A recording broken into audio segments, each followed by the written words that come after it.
یسایا باب نمبر 12۔ یسایا باب نمبر 12۔ بچے ہووں کی حمد و ثنا۔ اس دن تم گیت گاؤ گے، اے رب میں تیری ستائش کروں گا، یقیناً تم مجھ سے ناراض تھا، لیکن اب تیرا غضب مجھ پر سے دور ہو جائے اور تم مجھے تسلی دے۔ خدا میری نجات ہے، اس پر بھروسہ رکھ کر میں دہشت نہیں کھاؤں گا، کیونکہ رب خدا میری قوت اور میرا گیت ہے، وہ میری نجات بن گیا ہے۔ تم شادمانی سے نجات کے چشموں سے پانی بھرو گے۔ اس دن تم کہو گے، رب کی ستائش کرو، اس کا نام لے کر اسے پکارو، جو کچھ اس نے کیا ہے دنیا کو بتاؤ، اس کے نام کی عظمت کا اعلان کرو۔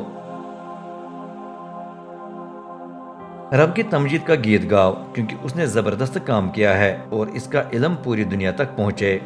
اے یروشلم کی رہنے والی، شادیانہ بجا کر خوشی کے نعرے لگا، کیونکہ اسرائیل کا قدوس عظیم ہے اور وہ تیرے درمیان ہی سکونت کرتا ہے۔